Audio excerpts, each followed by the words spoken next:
All right, real quick then, by way of review, we said a worldview takes, and we said 5 things, T-A-K-E-S. Let's go through them. What was the first one? Every worldview is going to address these 5 things. What's the first one? Theology. Theology, good. God, our origins, the universe, reality. What's the second one? Anthropology. I jumped the gun there on it. What does it say about us as human beings, our nature, our purpose? That's going to be a big issue when we come to think about human sexuality. Keep doing it. Next one? Knowledge. Okay, you guys got it. How do we know what we know and what can we know? All right, now the next one. Ethics, good, right? What's right and wrong? And what makes it right and wrong? By what standard do we determine right from wrong? And then lastly, what's the big problem with the world and what's the solution to that problem? So every worldview is going to answer those things. And as we get into especially LGBTQ issues and we try to make sense of some of the claims that are being made, a claim that might say something like a trans woman is a woman, or I am a woman living in a man's body. Like these are now common assertions that are being made.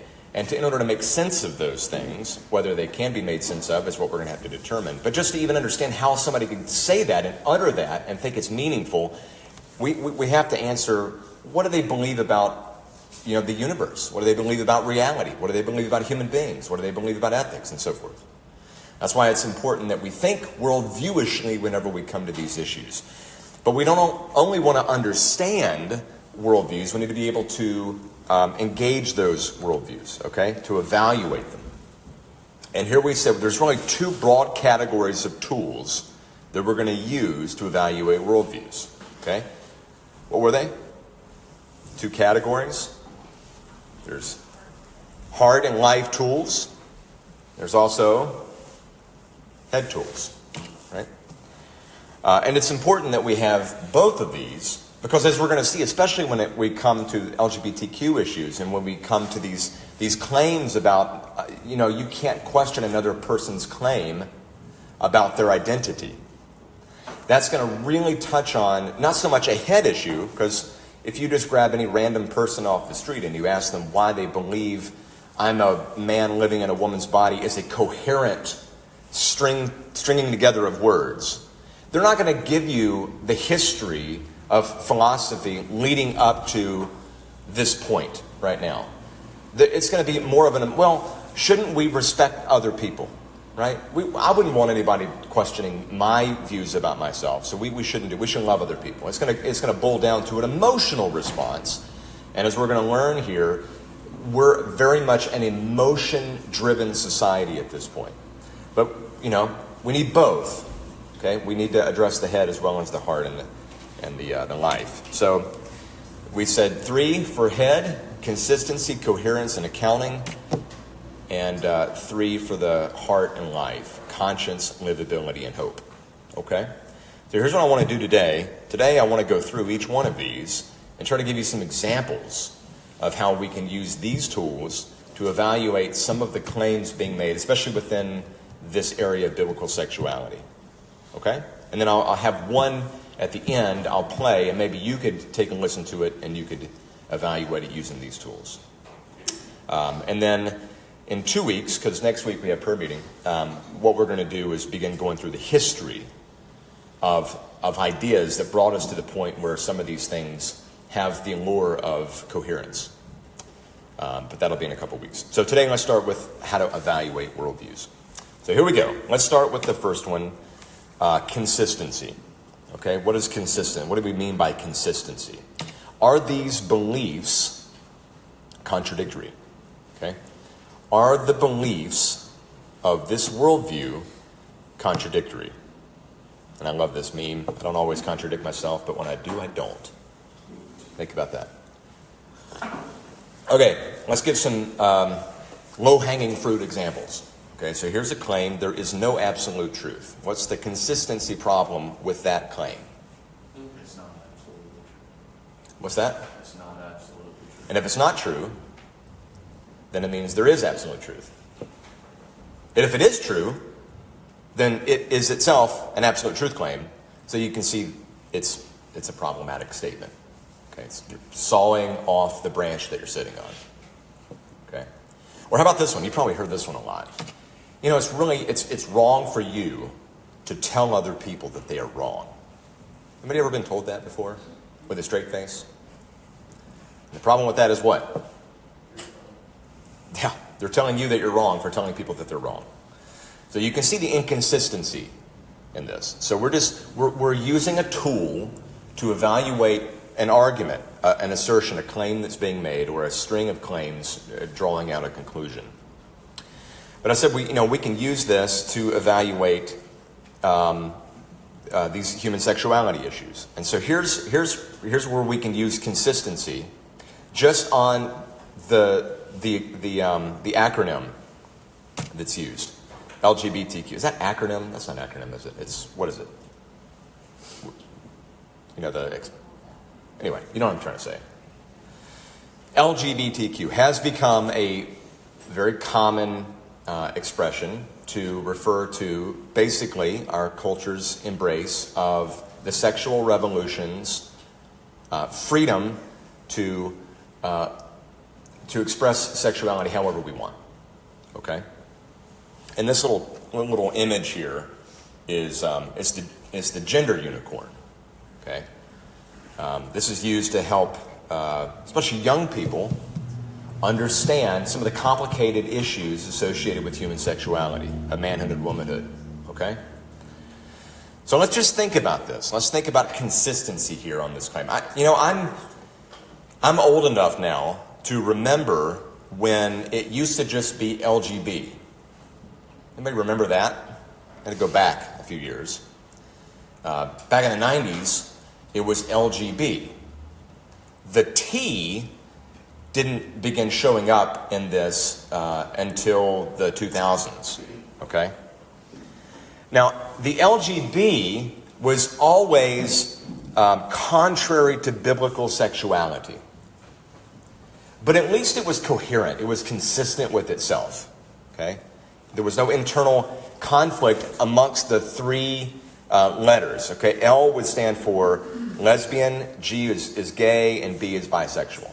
Okay? So the L, women who are sexually attracted to women. G, men who are sexually attracted to men. And then B, people who are sexually attracted to either men or women. Okay? Bisexual, bi means two. Also, you get the word binary. Okay? So, that is not consistent with a biblical ethic and God's design for human sexuality, is it? But at least those three are consistent. Okay? What happens is the T subverts all of that. Because LGB assumes a correspondence between sexual attraction and physical or biological, we might call, sex. Okay? There's a correspondence between sexual attraction and our physical aspect. Okay? Our anatomy as men and women. But then the T comes in and unhitches those sexual categories from physical realities. According to T, man and woman are not exclusively physical categories, are they? Gender identity is a non-physical thing, or largely non-physical according to the T. But if T is true, and if man and woman are not exclusively physical, then LGB becomes meaningless. Because LGB assumes a correspondence between sexual attraction and the physical makeup of the person that you're attracted to. Men attracted to men only makes sense when man is defined anatomically, physically, biologically. But then T comes along and says anatomical, biological, the physical realities are not the determining factor for these sexual categories. You see, they're in tension with one another. Does that make sense? And just think about this. So the transgender movement says that binary categories when it comes to gender and sex is wrong. They're not just two options. What do the LGB assume? They assume two options. And they assume two options because the meaning of physical attraction tethers sexual attraction to the biological categories of man and woman. LGB is inconsistent with T. And you can see that if you look at this chart. When it says physically attracted to woman, man, or whatever other would be, at the very least, physically attracted to assumes that there are physical categories, physical realities, which you find sexually attractive. This is not even consistent with itself. Okay? All right. So that would be a consistency tool.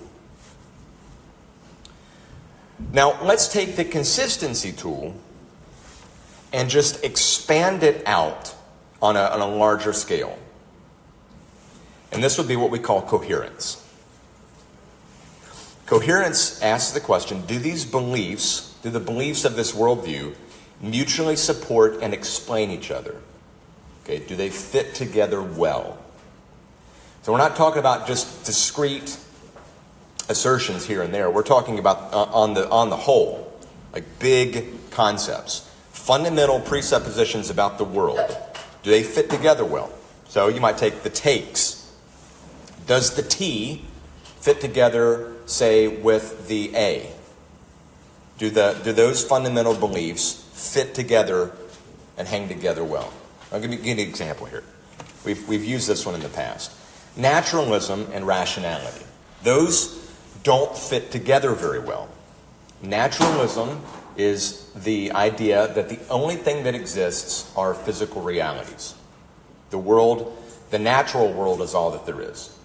No soul, no God, just matter in motion. But if we are just matter in motion, okay, we don't typically think of a collection of matter as more rational than some other collection of matter. All right, if you take the question, which one is more rational, the chair or the table? Well, they're inanimate objects. We don't really assign rationality to inanimate objects. It's just matter in motion. But if naturalism is true, that's all human beings are. We're just evolutionary products like anything else in this world. And yet we assign rationality to human beings where we don't assign rationality to other things. And that's the problem. They don't fit together well. If naturalism were true, rationality would not be possible. We can talk more about that later if you like. But this is just an incoherence within the worldview. There's a guy called Alvin Plantinga who's done a lot of work on that. It's called the evolutionary argument against naturalism. They don't fit together. But let me give you an example with the human sexuality. Okay? Has anybody ever seen this before? Yeah, you've seen this? Okay. You know what it's called? What's the name of this? Does anybody know? You may have seen it in somebody's front yard on a sign or maybe in a business window. Maybe not if you're in Holmes County, but anywhere else in the world, you're going to see it. It's called the Secular Creed. Just a reminder that everybody has a creed. Okay? Even secular people. So what is the Secular Creed? Well, there's these fundamental commitments, these fundamental beliefs that are strung together in this creed. In this house, we believe Black Lives Matter, and that's getting at the organization, I think. Women's rights are human rights. No human is illegal. Science is real.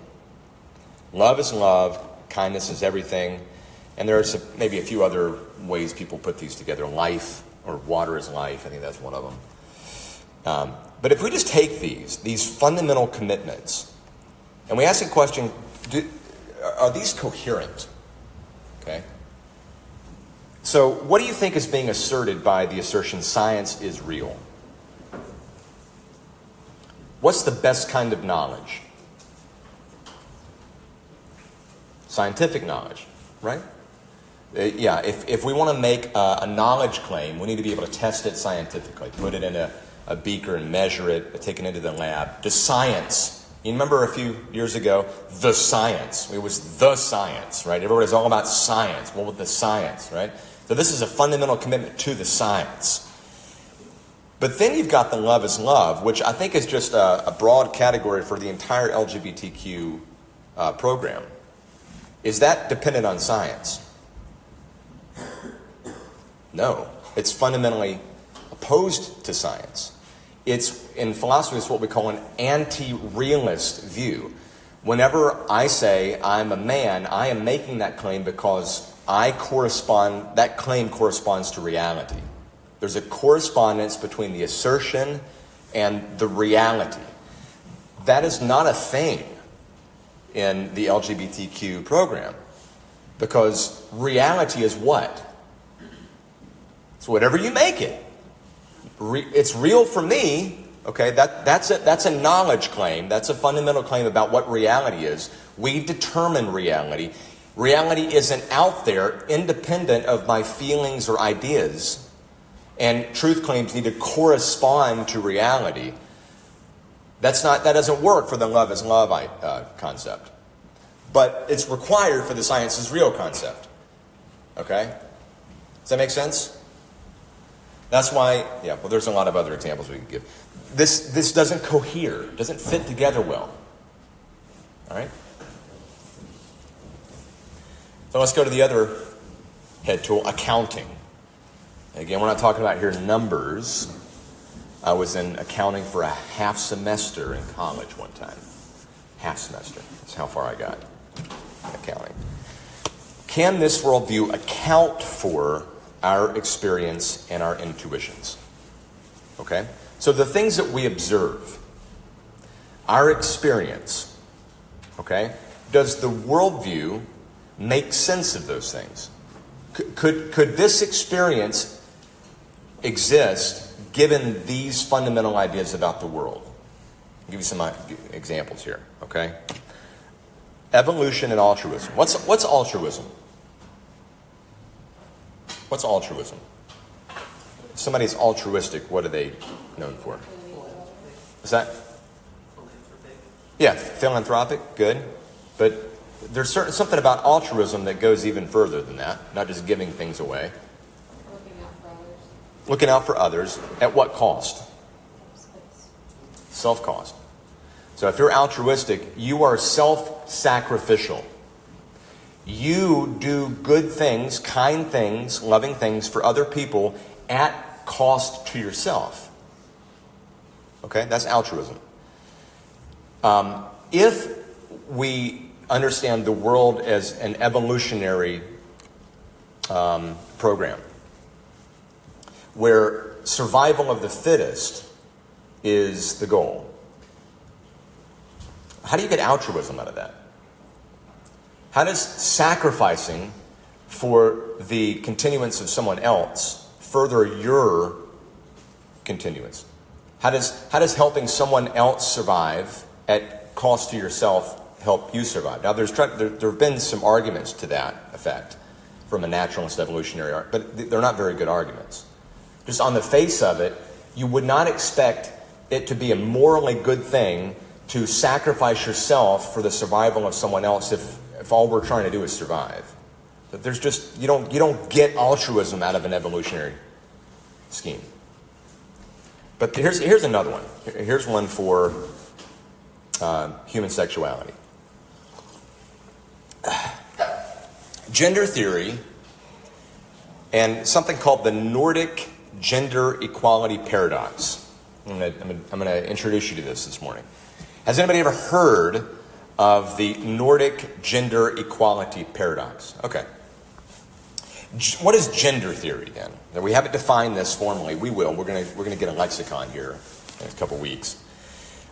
Gender theory is the idea that all differences between genders, between men and women, are socially constructed. Okay? Differences between men and women are socially constructed. So that if a man or a woman has a particular temperament or interest, it's not biologically rooted. It's socially rooted. So this is the difference between nature and nurture. Men act like men and women act like women just because that's how they're raised. It's detached from our physical makeup. Testosterone, all these estrogen, bodily makeup, our genetics, and these kinds of things. Those are not the determining factors for understanding the gender differences between men and women, etc. That's gender theory. So, what do we do with that gender theory in light of some of the evidences to the contrary? Okay, and one big evidence to the contrary was the Nordic gender equality paradox, sometimes referred to as the Scandinavian paradox or just gender paradox. So, in the countries in this world where there's been the most done by the government to equalize the society, to make the society as egalitarian as possible, to from a governmental level across the society to make everything equal, give equal opportunity as much as humanly possible to men and women, right? So you'll often hear the argument that women can't advance as much as men can because society kind of oppresses women, and that's systemic. Well, the countries that have done the most to eliminate any kind of systemic oppression of women such that men and women are totally free and unhindered to choose whatever profession that they wish. Okay? The Scandinavian countries have done that. They're by far the most egalitarian countries in the world. The greatest equality of opportunity for men and women. Okay? Socially laying out the playing field. Now, if gender theory is right, what would you expect to see as a result of the equality of opportunity for men and women? What would you expect to see in the workforce if gender theory is true? 50-50. Yeah, or at least moving that direction, right? You would see not a moving apart of people's temperament and interests and vocations between men and women, but a moving together of those things. Because now there's no longer any oppression in the society preventing that. We get that out of the way. We would expect to see them just come right back to but the opposite is true. That's the Nordic gender equality paradox. The more egalitarian, and we'll define this too, egalitarian means equal, okay, it's the French word for equal. The more a society or a country creates equality of opportunity between men and women, the larger the differences between men and women in temperament and interest.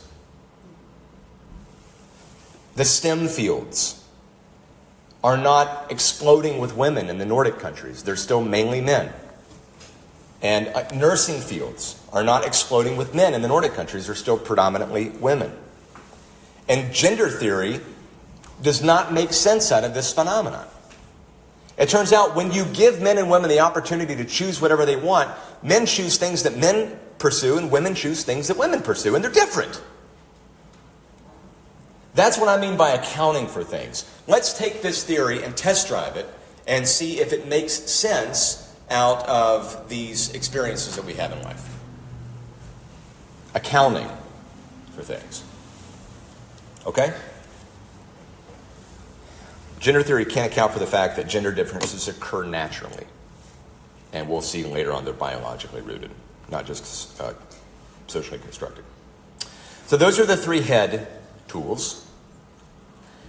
And now we need to switch over to the life and the heart tools. Because as a matter of fact, if you point some of these things out, that's not going to be the driving factor for a great many people. They're going to say, I don't give a rip about the Nordic, whatever you want to call it. It's just not kind to treat people this way. That's the argument. That we're being unkind and unloving and bigoted and so forth by making reality claims that don't match theirs. This is where the heart and the life tools become really helpful. And the first is conscience. Okay, everybody's got a conscience. As Christians, we understand this. We're made in God's image. That's not been eradicated by the fall. Does this worldview's view of ethics resonate with our conscience? our moral intuitions. Okay?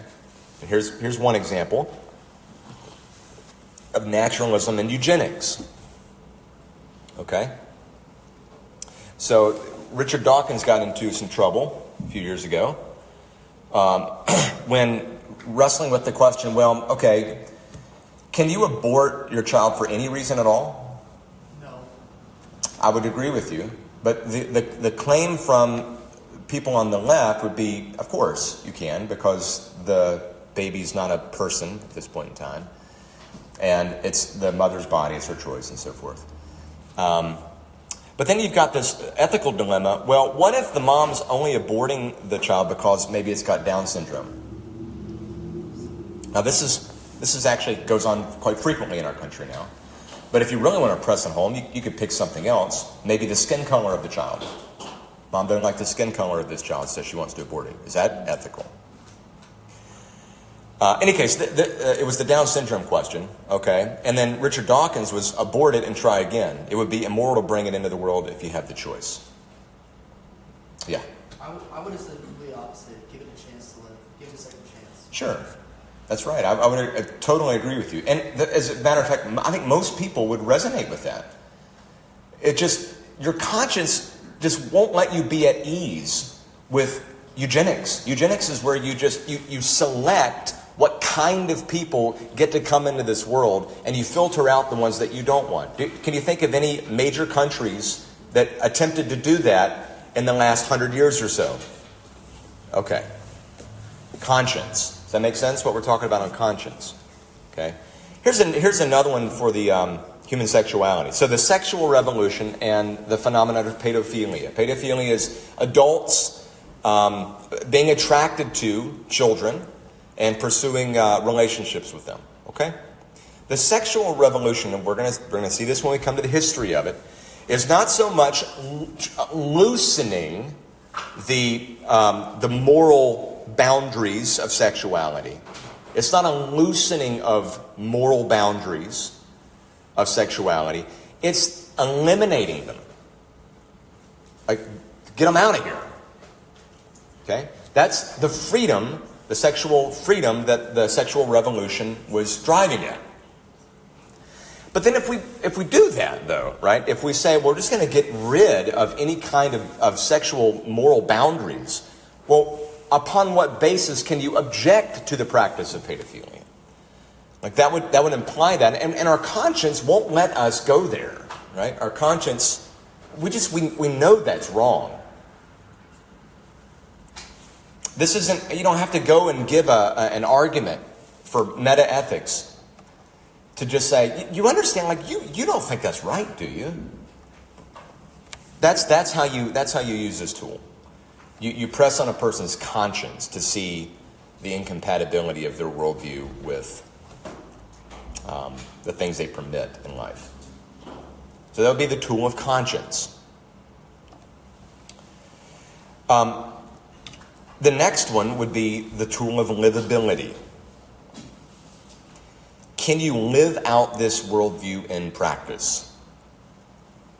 Or another way of putting it, this is the actions speak louder than words tool. Okay? Do they put their money where their mouth is? Hop in that car, take it for a ride, see if it works. All right? Can they live this out in life? My favorite example of this are climate alarmists and their private jets. So Leonardo DiCaprio a few years ago got in big trouble. He never really gets in trouble. There was just some outrage about him taking this private jet and pumping out who knows how many carbon footprints to get to the place where he could get an award for minimizing his carbon footprint. Right? They don't live by this. Okay? Look at all the people who are extreme. I'm not going to go into an argument about what your views are on this, but just take the people that say it's morally wrong to use that much carbon and look at the private jet travel for these people. It's just that, they don't live it out. Okay? But we can use this in the gender discussion, okay? We can use it as we consider arguments for gender equality of outcome, and female bricklayers. Okay? So earlier we were talking about equality of opportunity, flattening the playing field so men and women have the opportunity to choose whatever they want. Well, this goes further. This is getting at equality of outcome, so that if there's a difference between men and women and what they choose, that's wrong. We want to put everybody on this. We want that 50-50. And if it's not 50-50, there's a problem. There's some oppression that hasn't been gotten rid of, something or other. Because the gender theory is the primary driver of this. Like, we expect there to be no differences between them, only socially constructed differences. So let's get rid of the socially constructed differences, and we should see them all being the same. Okay? So we should be really driving at equality of outcome. There should be 50-50 in the STEM fields or in healthcare and so forth. Okay? The people who make that argument don't tend to argue for 50-50 in other areas that maybe don't have as much prestige. You know, they'll argue, well, there's not as many women as there are men in politics. Okay, and that's a problem. Well, what would you guess is the ratio of men to women in the bricklaying field? How many stonemasons? How many women make up stonemasons, would you think? What would you think the percentage is? In Scandinavian countries where they can choose whatever they want, well, how many women do you think choose? Yeah, 99.8% are men. But this is really funny. You know, I Googled this, okay? I Googled this, I Googled bricklayer, okay? Google, about 1 out of every 4 images was a woman.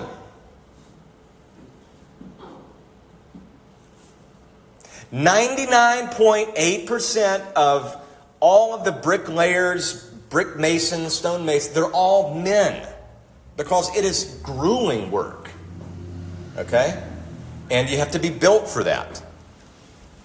And yet 1 out of every 4 images on Google makes you think, well, these fields are pretty much equal. Yeah, no, that doesn't work. Okay? Equality of outcome, nobody lives that out when it comes to... How about the prison systems? Do anybody want to take a guess what the ratio of men to women in the prison systems would be? Should we equalize that? Should we have equality of outcome on the prison?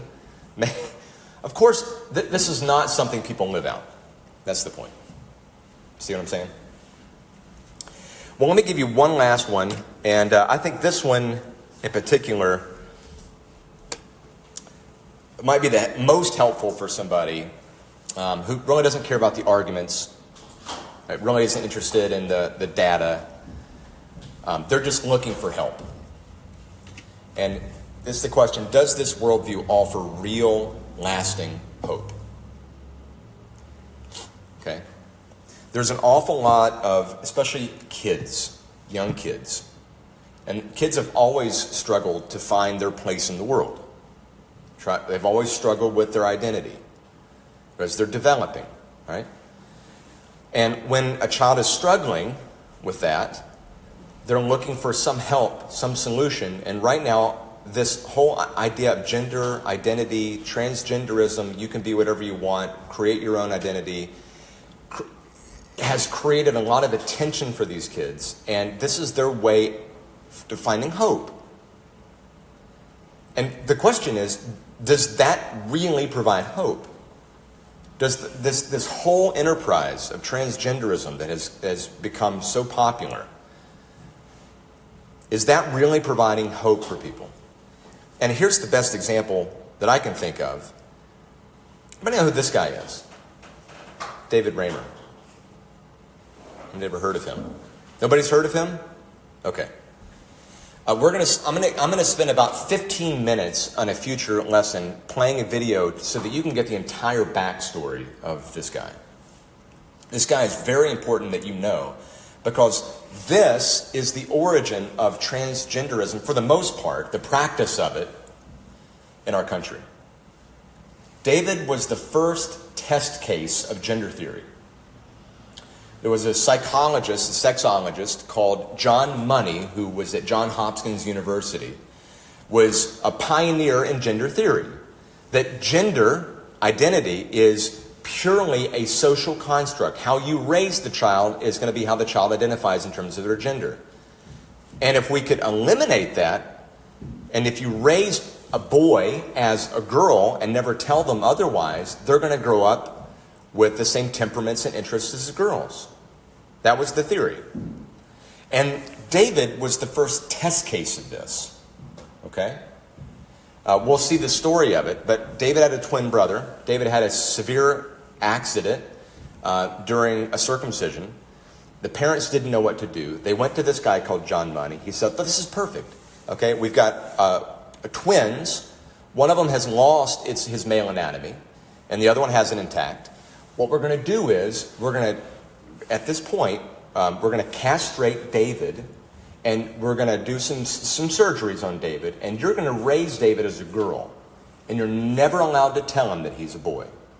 You're going to raise him as a girl, and what we're going to put him in dresses. We're going to change his name to Brenda, okay? And we're going to raise him as a girl, and based upon this theory, he's going to have a wonderful life, okay? If you didn't do this and he had to live life with this accident, it would be terrible, but we're going to fix it." We'll go into detail about what happened during this process for him. But around ages 9 to 11, he figures out he's definitely not a girl. And I want to play you an interview from the end of David's life. Okay? So here's David at the end of his life, where he tries to live his life as a male, and it doesn't work. And here's his conclusion about what was done to him. Okay?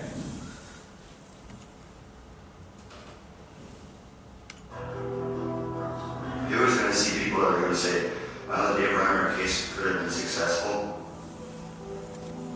I'm living proof, and you're not going to take my word as gospel because I've lived through it. Who else are you going to listen to? Who else is there? I've lived through it.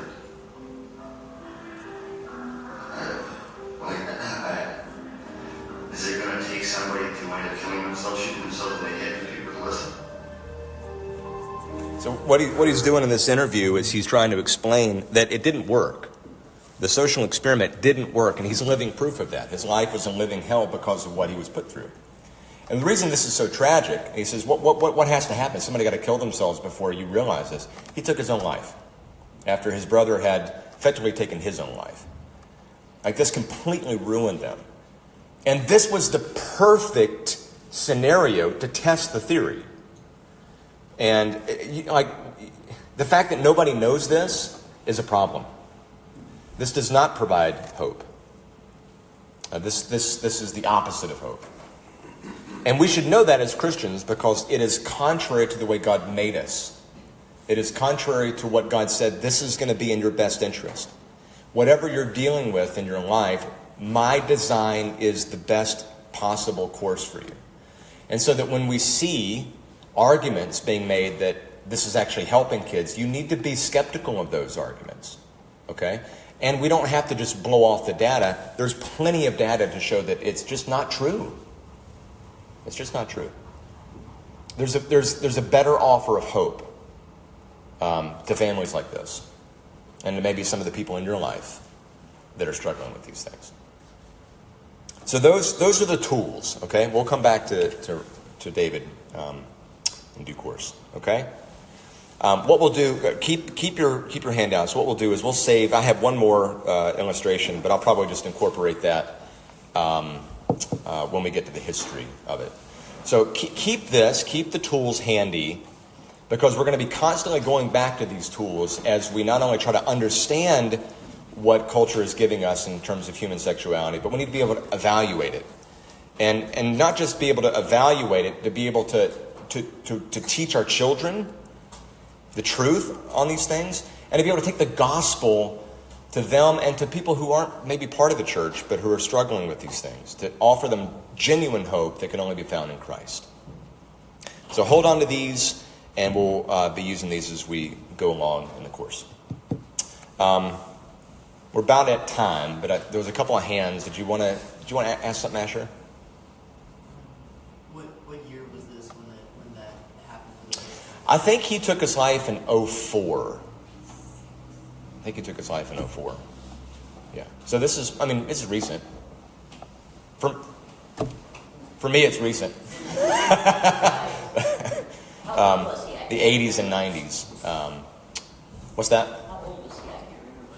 How old was he when he took us? I think he was in his 30s. But like, so they did the surgery when he was an infant. Yeah. Yeah. It's just sad. So sad. Very, very sad. All right. Any other questions? Is this making sense on on why we start with this? All right. We need to be able to understand these things, but also evaluate them.